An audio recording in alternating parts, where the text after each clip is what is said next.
All right, welcome to Diamonds and Duds. I am Ivan. And I'm Charles Baker. Welcome to episode 18. Last time you joined us for Battlestar Galactica, the original series from 1978. Had some rough moments. Charles liked it. I probably won't be watching any more of it. This time we're going to be watching the original Star Trek series. Original Star Trek series, 1966. Got any interesting tidbits or facts about it? Well, first of all, we watched episodes 1, 2, and 4 this time. The reason why is if you're watching it on, I forget where it is. I think it's on Paramount. It's on Paramount. On Paramount. Episode 3 is a second attempted pilot, so we skipped that guy. Yeah. When we look at Rotten Tomatoes, not surprisingly, this is much better rated than our previous one. It's 80% by critics and 89% by the fans. Yep. Sounds about right. I'm not surprised. Interesting and related to the double pilot. So, Star Trek, it's very unique in terms of television history, especially for the time. It had two failed pilots, and there's one person and one person only that's responsible for Star Trek making it through those two pilots and still being on. And oddly enough, that person is Lucille Ball from I Love Lucy. She was a really big studio exec, too, and she was known for having an amazing eye for something that was going to be good. She has said that she had said over the years she did not understand Star Trek. She's not a sci-fi person. However, everything in her gut told her that this was going to be a hit, so she advocated for it to get more chances. The first version, really essentially, if you've ever seen Strange New Worlds, they kind of took that. Spock is the only character that exists. Margelle Bennett, who played Nurse Chapel in the TV show, she played a different character, basically the first officer, number 1. And Spock didn't really have the logic. Spock showed emotion. Spock showed quite a bit of emotion, which again, if you watch Strange New Worlds, kind of the thing. They did. No, this sucks. Redo it. They got everybody new except for Spock. There's still some things. McCoy wasn't there. Sulu was like a doctor's assistant, and so they made a couple of small changes, and that's where we are going into the first episode, which is the first episode is called The Man Trap. A shape-shifting, salt-craving creature terrorizes the crew of the USS Enterprise. Yeah, and basically this starts with Spock is in command on the ship, but Kirk and was it Bones and other guy go down to the surface. Yeah, and by the way, there's no setup. There's just, we're in the shit. Yeah. And that's like, fuck setup. We're going straight in. You'll figure out the dynamics as we go along. Basically, they're checking in. There's like this planet. They're like, it's like a couple scientists, man and wife. Yeah, one of which used to be Bones' old girlfriend. Yep. Now, I have a question for you, Charles. I don't know if I was not able to figure out if this was intentional or not. But on the planet, Kirk sees one woman, and Bones sees a different woman. Yes. Was that intentional? Yes. Okay. Bones sees it because also the guy, the Rando, Captain Rando, he saw a third version. Okay, because I couldn't tell because a lot of that stuff. They don't focus on that a ton as the episode goes. Yeah. So I couldn't tell hey, this is an episode in the 60s and we fucked up and we just don't want to film anything else. And it's also it's kind of the nature. This comes up a couple times during the course of watching these episodes of Star Trek. Sometimes they play fast and loose with continuity at times. I think, which is perfectly. We're gonna get into that one a little bit with the third episode. So they kind of basically McCoy sees her as she was 20 years ago or whatever it was. Rando sees her as a blonde bombshell, and. But one kind of joke on Star Trek has always been basically the original Star Trek is that a lot of fucking crew members die under Kirk's thing, and also there's always been the joke about the red shirts. If you're a red shirt, not if you're a non-regular cast member, red shirt, and go to the planet, you're gonna die. And the first person to die, this rando guy, he died. Obviously, he goes off, and pretty soon he dies, and he was not a red shirt. No, was it? He was a blue shirt. Yep. Yeah. So they fought. Yeah, Darnell. I think Darnell or Daryl is some shit. Who cares? He leaves his post to. Basically, the woman goes out and he follows her. He leaves a post to hook up. This is a common thing in the original Star Trek. They had to deal with like decency law and stuff like that. But there's a lot of horn dog behavior in the original Star Trek series. A lot of horn dog behavior. Basically, he leaves his post to go hook up, and yep, he died. I'm like, what an idiot! He's gonna die.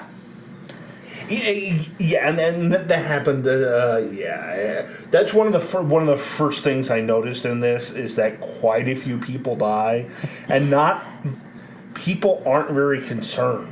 Yeah, no. It seems to be quite. Like, hey, we're in Starfleet. People die regularly. Yeah, he's not the only member of the crew to die this episode. I mean, God, if Picard had Kirk's death count, I mean, I'm sure Cisco did, but they had a war for most of the show, so you know. But yeah, basically, like it looked like food was in his mouth, but very clearly, like, okay, it's obvious to us. No, that's not what killed him. He had no salt in his body, is what it seems like. He has weird spotches all over his head, all over his face. Yeah, you know. So and then basically, there we go. We see it now. In fairness, this is 12 years before Battlestar, which we reviewed on the last episode. But this also, keep in mind, the original Star Trek was made for the 1960s version of, like, Peanuts. This had no budget for the time. So they go to the ship, and they show, like, an exterior version of the ship flying. It's very clearly somebody holding it and just moving it around, like, tilting it back and forth. Like, someone might go with the plane going, I mean, it's very clearly somebody doing that. I'm like, Jesus Christ, this effect sucks. Yeah. However, they didn't focus on ship combat. Not this. At least not yet. Yeah. So, which was, we get our first appearance of Uhura. Yep. Uhura, who's very prominently featured in all three of these episodes. Yes, she is. Interesting. Would you like to know when she gets a first name? Sure. Star Trek 5. Uhura's not her first name? No, hers is a last name. Oh. What's her first name? It's Neotu or something like that. Something like that. I probably mispronounced it wrong. Her character did not get a first name until Star Trek 5. For a second, I thought you were going to say her name wasn't Uhura until Star Trek. No, it's like 5. It's like Neotu Uhura. It's something like that. They just didn't bother giving her a first name until Star Trek 5. I'm not going to blame them too much for that because I mean, realistically, Bones doesn't really have a first name. Bones doesn't have a real name. Well, yeah, Leonard McCoy. Yeah. Now, and again, one thing you also have to factor in the time frame. And again, big thing.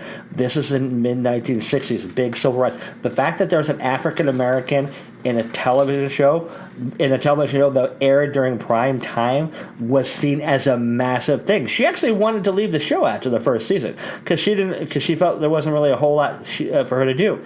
But famously, she talked about this over the years. You may have heard it at some kind of party or dinner. Dr. Martin Luther King Jr. was there, and she talked about it, and he told her no. He's like, please. He urged her to reconsider and not to leave the show. He's like, people are this is the first time we've ever had a member of the African American community be on a show in primetime like this, not be a caricature, and be working a professional job and being competent at the professional job. And so he urged her to stay, and obviously she did. And one of the things, and semi along that line, one of the first things they also show is her isn't she hitting on Spock? It kind of seems that way. Honestly, I think it was a little awkward, but I think it was maybe hitting. But I think it was also they're trying to figure out a way to demonstrate that Spock first demonstrates Spock with his logic and his lack of emotion. I kind of think that was the origin. I don't think they had planned to do any kind of relationship things there. I think they kind of wanted to showcase.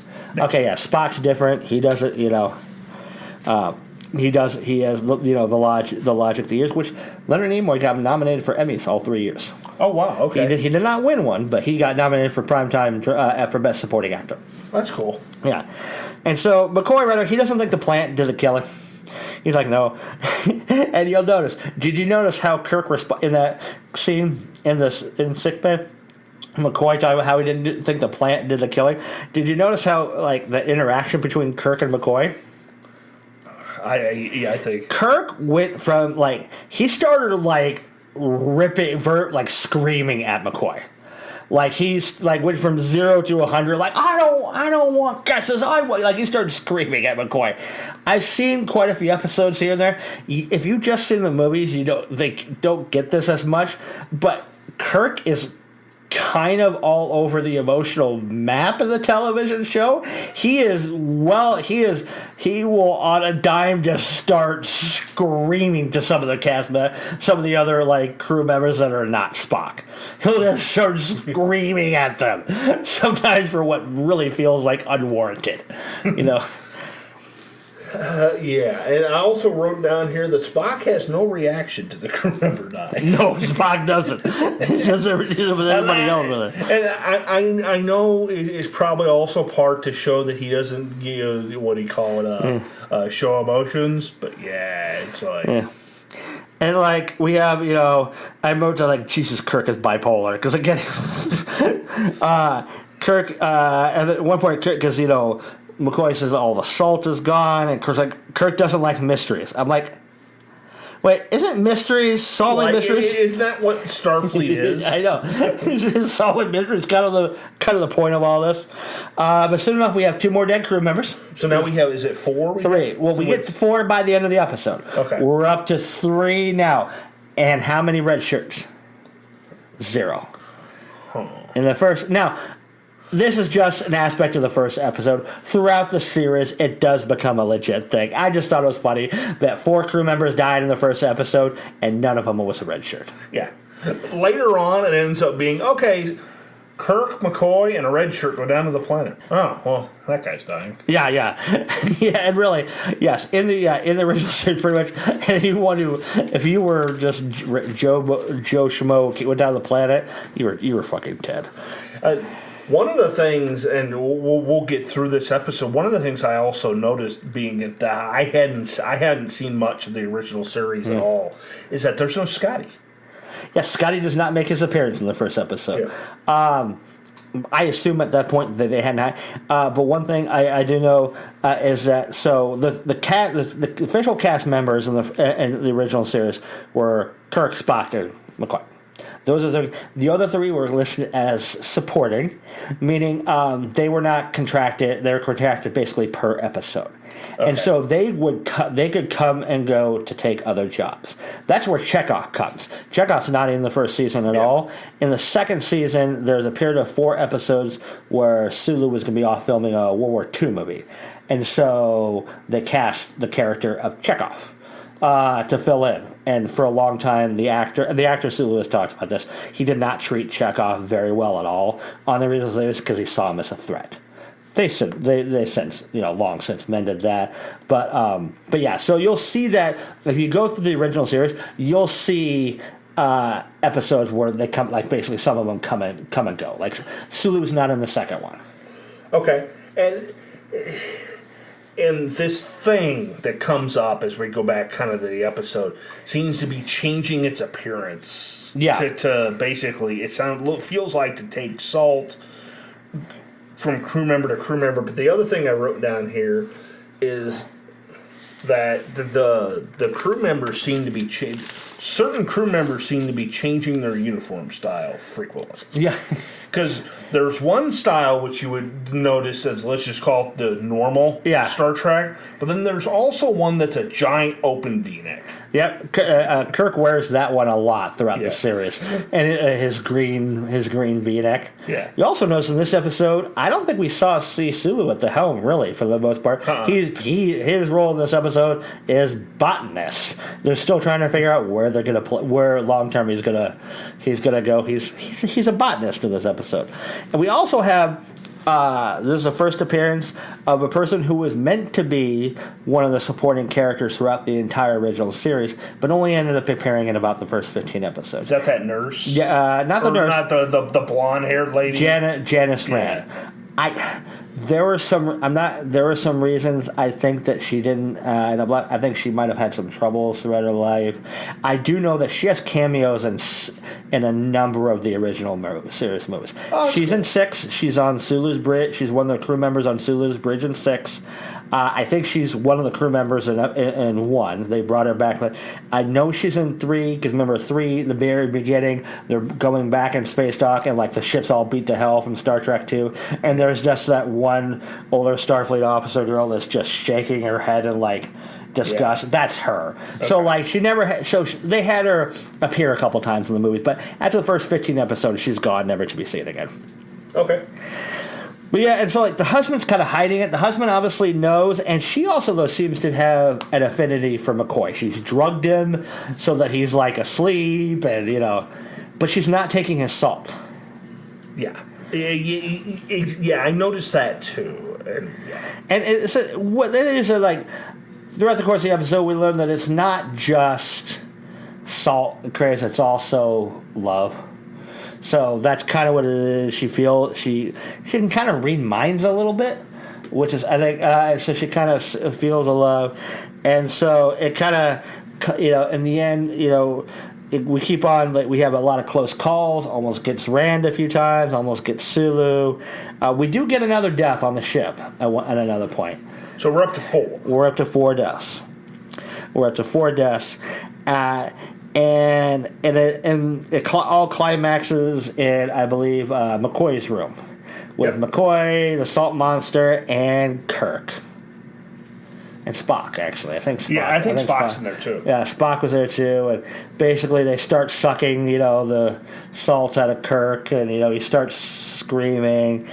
And what's your take on William Shatner's acting?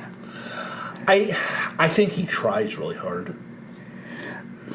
Which actually might not be accurate. See, based on something I know, I'm pretty sure it's kind of the opposite. See, if you watch the original series, he's known for his character, like the dramatic pauses that throughout all of his speaking. I read a biography years ago, autobiography, and so this is Shatner's version of why, and it might be the truth because it doesn't exactly paint himself in a great light. He's asked about why he had that style. Well, apparently he came from as a lot of actors come from theater acting. He was a theater actor, and theater acting is very different. You got to act big. You got to really showcase. You need people in the back row to be able to tell what you're feeling.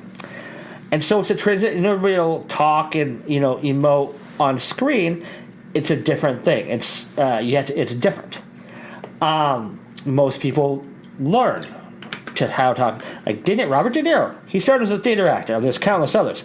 He changed the way he spoke.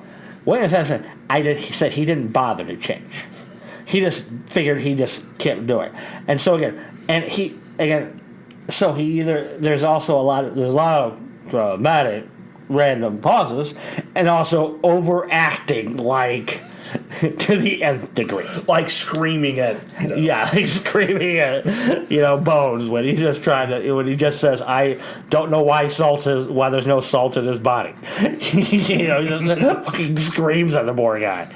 But in the end, they get the Salt Monster dies, and it was the last of its race, and so So Salt Monster dead. The real Nancy had died a few years back, and so that's pretty much kind of how it is. There was no Scotty yet this episode. We will eventually see Scotty. Yep. We will see Scotty before this, and then obviously we're a whole season away from Chekhov, which again for those people in the know did prevent a bit of a continuity issue because the famous episode with Khan, who is a bad guy in Star Trek 2, happens in season 1. Okay. And it's a season 1 episode, Space Seed, and in Star Trek 2 he lifts up Chekhov. He's like, "You, I remember you." No, Chekhov wasn't on the ship yet, but it's just whatever. But Chekhov was not on the ship. Chekhov never encountered Khan, and because the character and actor were 19 on season 2 when he showed up.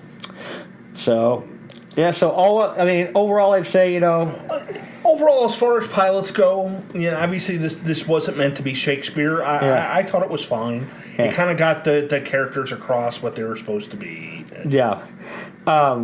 And so then now all's well, very much the ending has an all's well that ends well feeling. Well, I'm like, well, besides 4 dead that nobody seems to give a shit about. Episode 2, Charlie X. Charlie X, they find a cargo vessel? Is that what this? Yeah, it's a cargo vessel that's coming to them. Yeah, small cargo vessel that it finds a teenage boy on a planet. Yes. I did read at one point for one of the movies or something like that, they actually thought of bringing him back for a movie. That would have been... I could have seen that. They decided not to.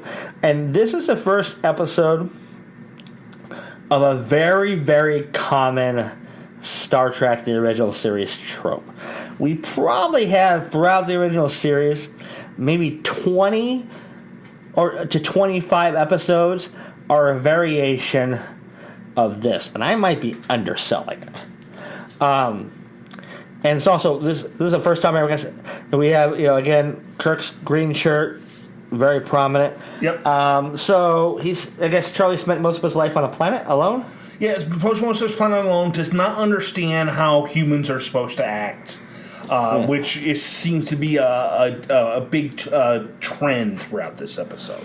Yeah, and alone, and also we get a few pieces. So one that I thought part of the episode that I thought that was really underdeveloped, and I thought really, really weak in the episode is they kind of allude that there's rumors about this planet, that there's rumors about beings that might have lived there and stuff like that, and also then thus how we survived.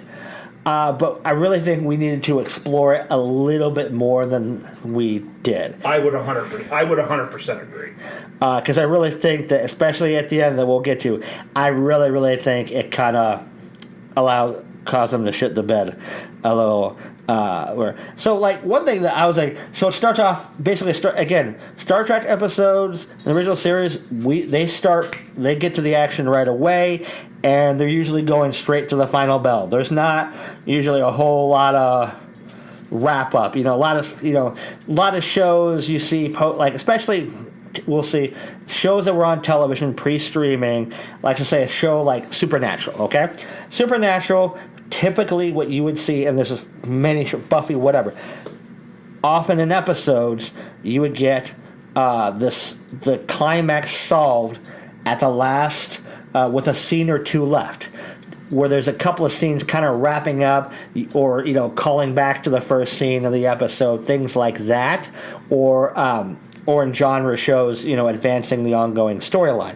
Yeah, Star Trek goes right to this final bell. They may not solve the issue until 30 seconds before credits roll. And they just look at the camera and, all right, we're done. But this starts off in what I thought was a rather comedic scene in the transporter room. Yes. And comedic, I'm not just comedic, not necessarily meant to be. Basically, Kirk really wanted to give them shit in return, which was it got weird.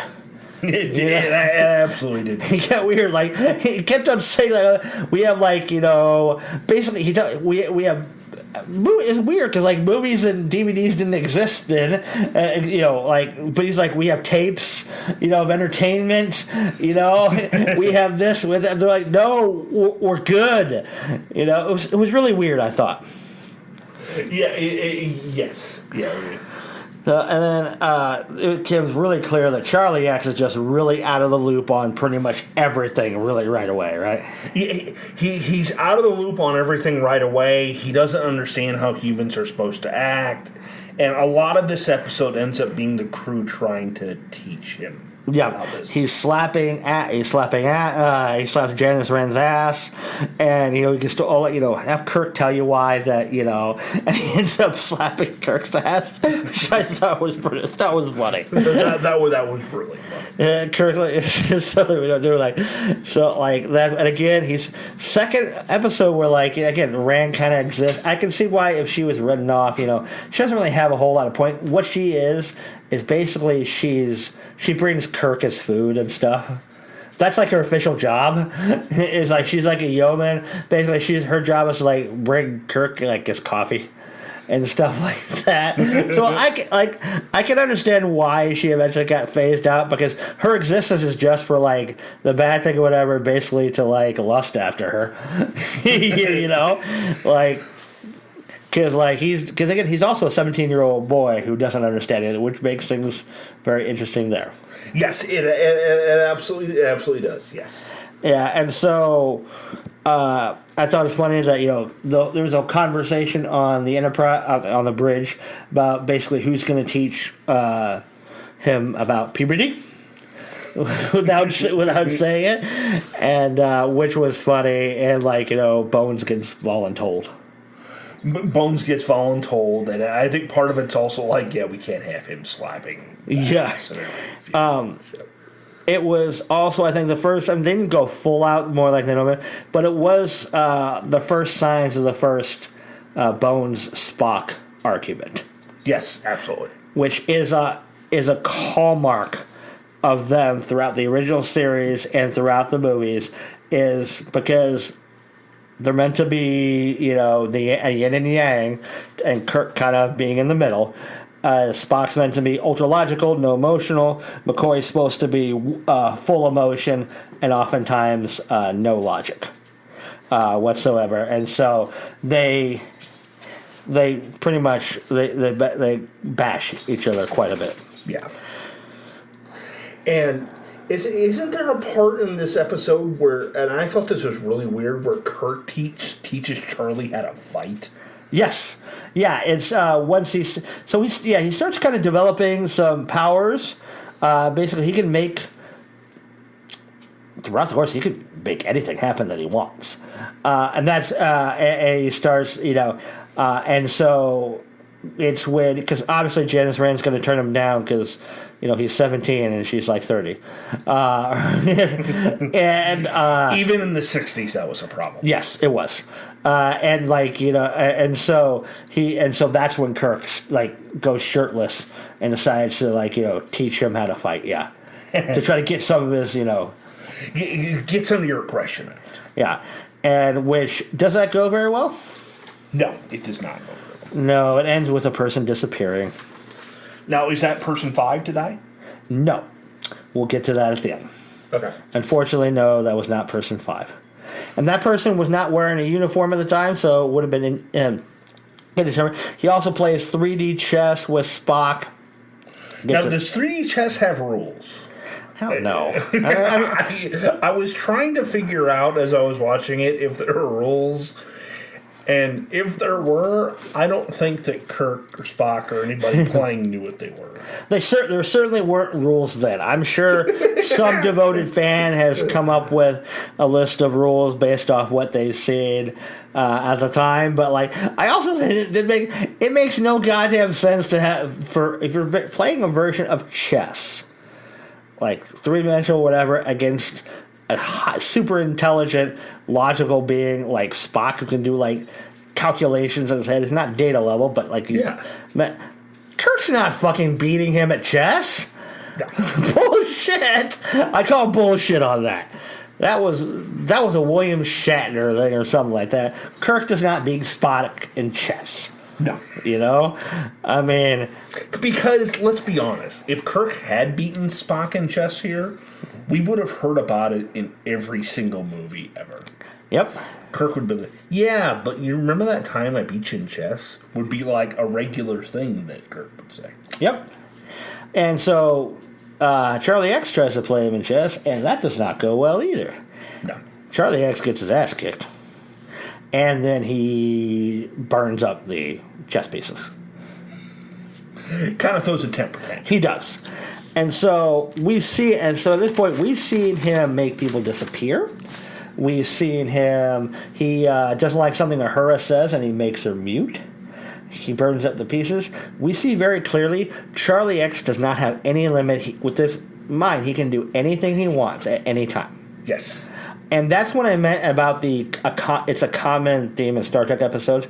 And they encounter, God, at least in different formats, at least 20 different things throughout the 3 seasons, where some type of completely unlimited being who they have absolutely no hope of ever defeating, and they can just, with their mind, just do anything. They can turn them into, I think at one point, they turned the entire crew, except for a couple people, into, like, square, like, salt cubes, and I've seen that one. You know, so, like, just stuff like that. So it's just interesting. This is the first iteration of that. First of, we don't know what to do this episode, so let's do a derivative of that. Yeah, pretty much. And the end also has another kind of trope that is pretty common too.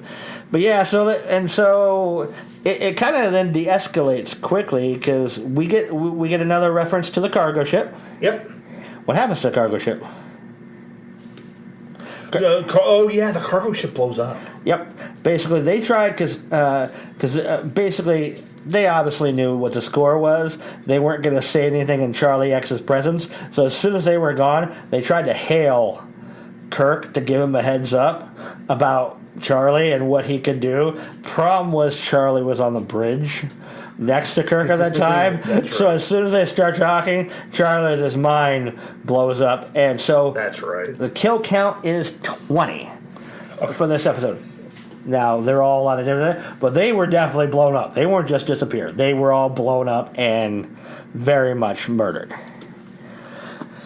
And so we tried again. So at this point, and so Kirk, they all start realizing, really quick, because every time Charlie gets pissed off by something like that, he just makes him disappear. He throws a tank. He's like if a child had Marvel powers. Yes, exactly. Is basically what he is.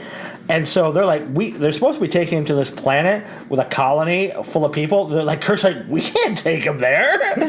He's going to kill all these people. And so, but as soon as they try to do something like that, Charlie then commandeers the Enterprise and now is running shit.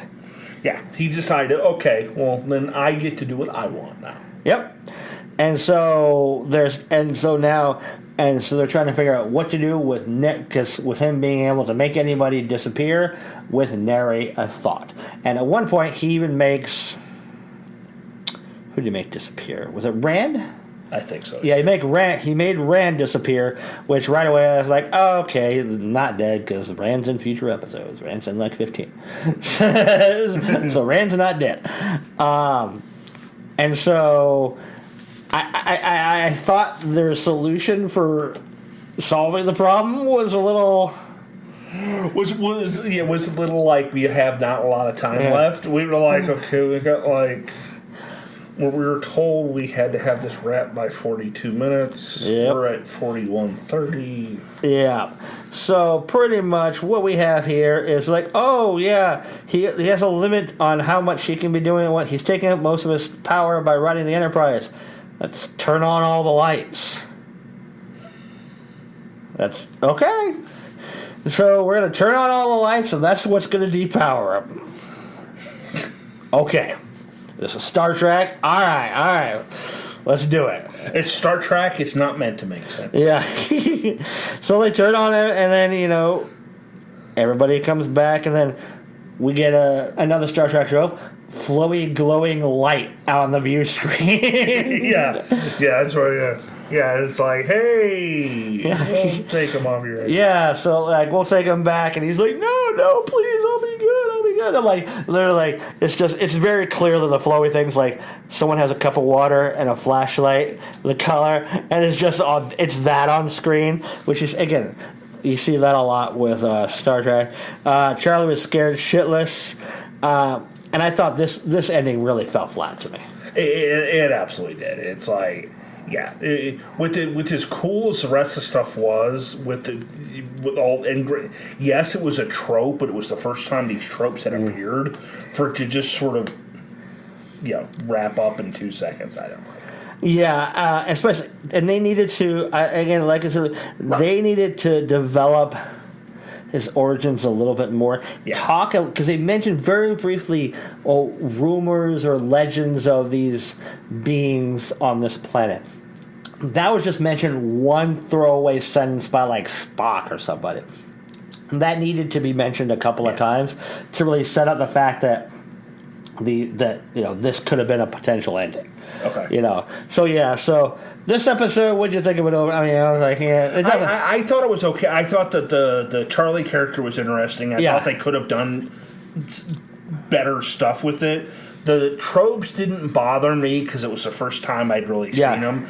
I think it would have been cool if he had appeared later. But and some of the shows I thought it was better than the first episode. Yeah, and some of the shows don't necessarily bother. It's more of like interesting thing. Yeah. Oh, this is the first time this happened. Yeah. So the next episode, the third episode we watched, All right, episode 3, we have they're picking up a science team, and they're going to be witnessing a planet's destruction. Yeah, this is considered a somewhat famous episode. The Next Generation did kind of a sequel episode. Its first year. The title of this episode is The Naked Time. That's right. And it's been a long time since I've seen the Next Generation version, so I forget if it like literally directly or if it's just something similar. But the Next Generation's episode is called The Naked Now. Okay. And basically, and similar things happen to the Next Generation crew in terms of basically people are going to be going a little crazy in this, a little weird. If you ever watched Next Generation, or if you've ever heard that there was an episode where Data has sex with security officer Tasha Yar, that was The Naked Now, where Data, the one where Data got lucky. But yeah, so they go to camp. And so they go to this. What seems to be this planet's going to like implode. And they're sent to like go, study it really, really up close. Yep, they're sent to study it up close, and stuff's not what it seems.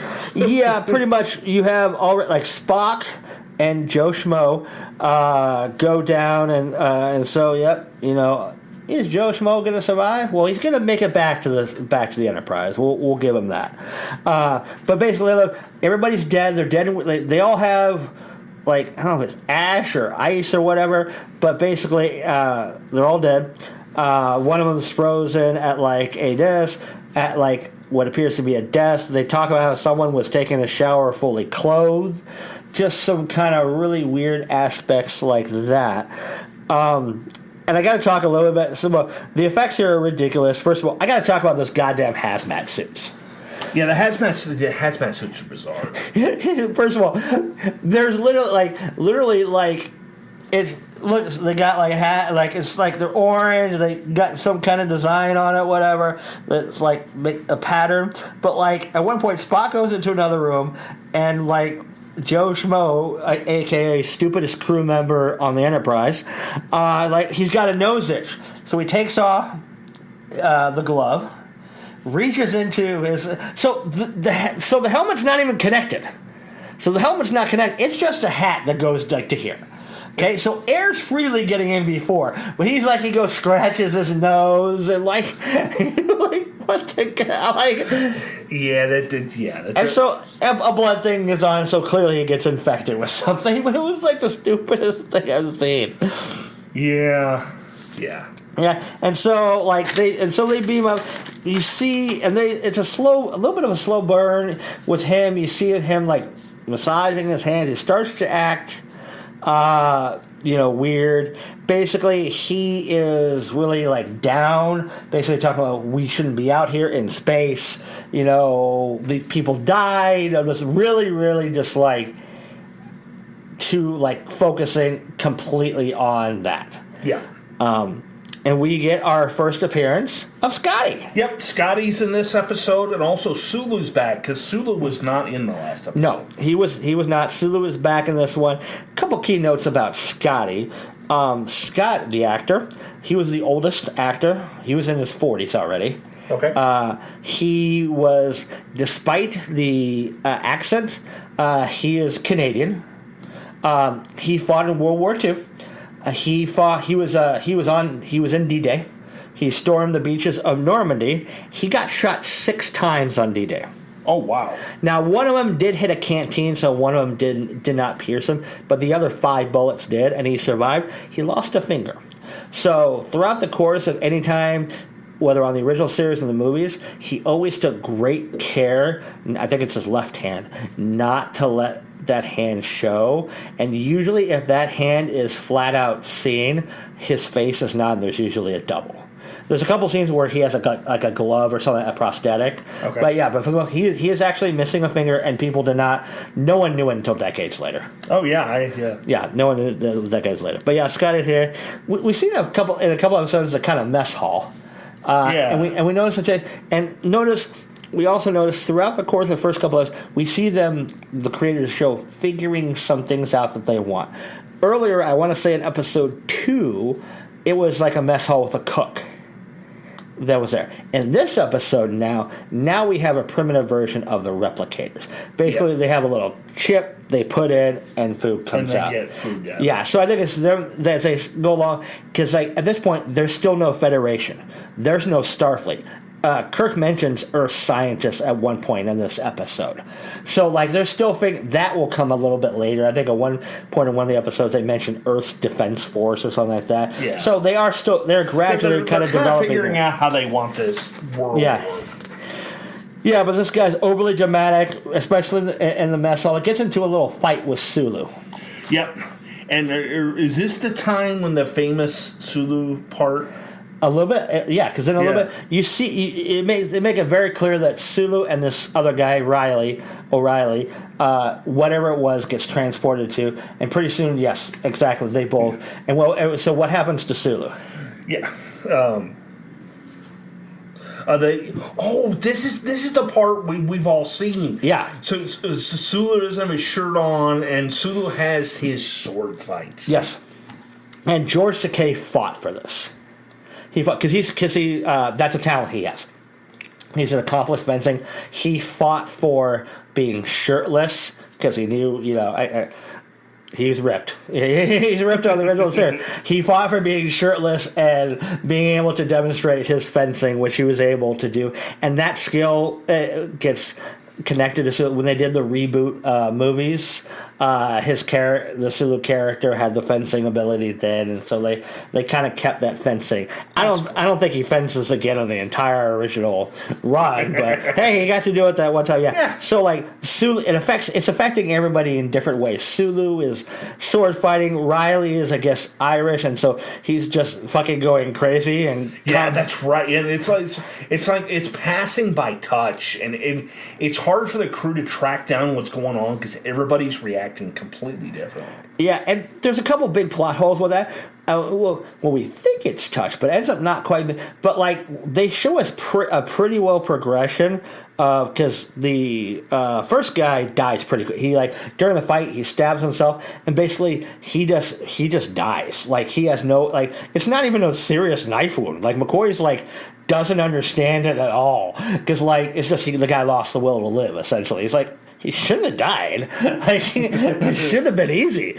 And then, they track him, but yet later in the episode, most people are on the ship, but yet they've established that you need contact. But I do wonder how a lot of these people, how they're getting affected. Yeah, because Sulu was just caught in the hallway, he was just in the hallway sword fighting, and then he eventually went up to the bridge, and then he got knocked out. Whereas O'Reilly goes to the engine room and then commandeers the Enterprise and is now doesn't let anything happen and nobody can get in. Meanwhile, the ship's getting sucked in towards the planet and they got like 20 minutes. So like they're gonna die. That's right. Yeah, yeah. It's like they don't have a lot of time. Yeah. In which there is an aspect of this that this episode has an origin of something that I did not realize. We'll get to that.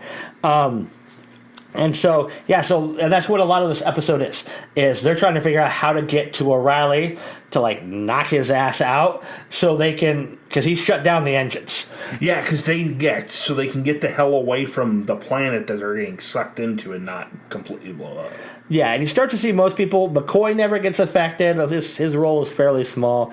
Spock does, but he seems to kind of power through it. Yeah, but it's the first instance of him because you find out that he's part human. I don't think we'd know that before this episode. No, I don't think. And so he just starts struggling with his emotions.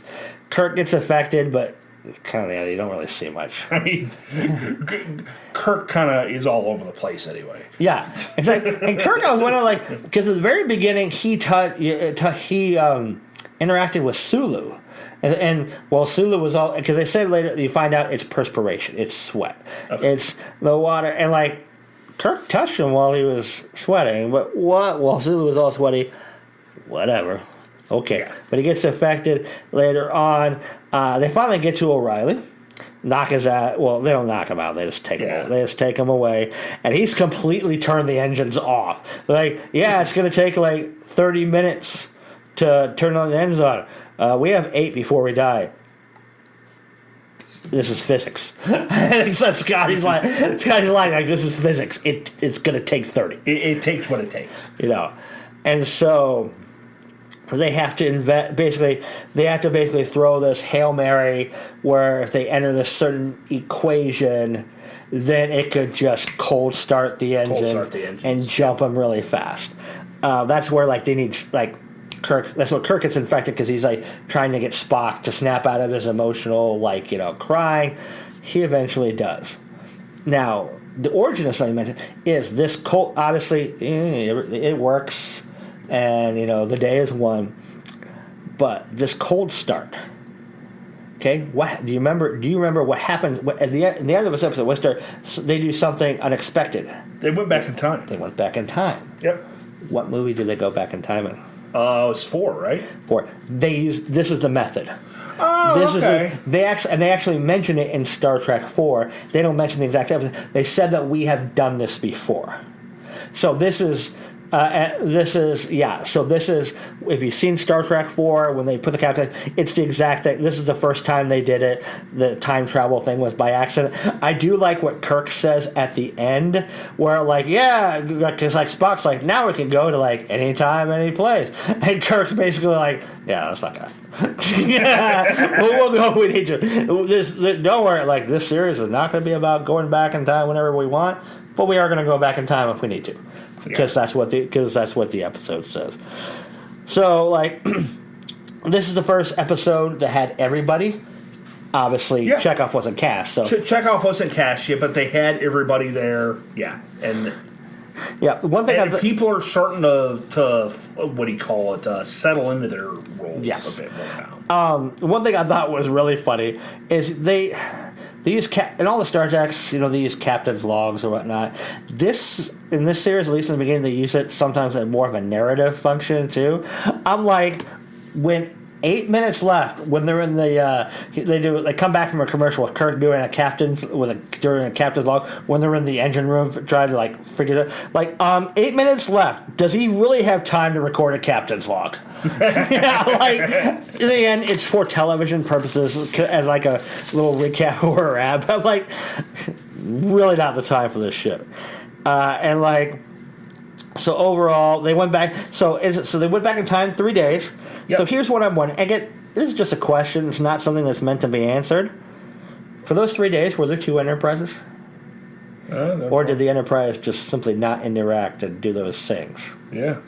But this is also So we had the one person died. That person was a blue shirt.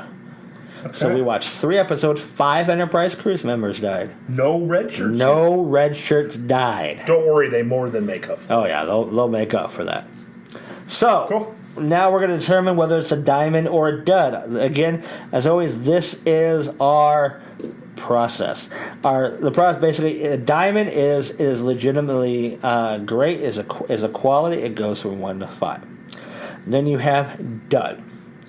Duds, it's not good, but it can go from 1 to 5 based on rewatchability. Okay. Okay, rewatchability.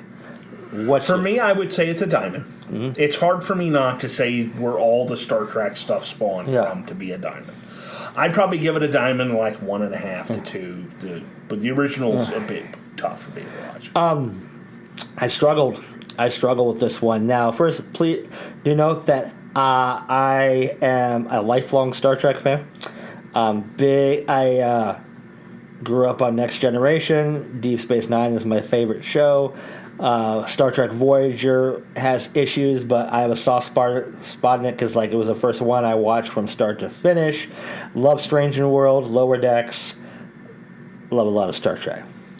This is a dud for me. Okay. Just because there's so many things that you cannot avoid, like the budget. All the effects are so bad. The budget was like a quarter. And it was just best. A lot of some of the writing is very tonally all over the place. Frequent big gaps in plot holes, things like that. Some of the situations are very entertaining.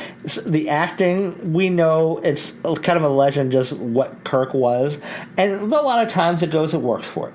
One thing that I think really helps it doesn't show up so much in these 3 episodes, but Star Trek. The original series was very, very big on messages. It was around during a very turbulent time in the 1960s, and it had an African American in the cast, it had a Japanese American, and it had the 2 lead cast members of full Jewish. They're full Jewish, which was all major things of that time, and they were preaching basically peace, unity, and so there's a lot of seasons with a lot of episodes that are about the greater of humanity. It's a dud for me, but it's a 4.5. Very rewatchable to me. It's cheeseball, mindless, brainless fun.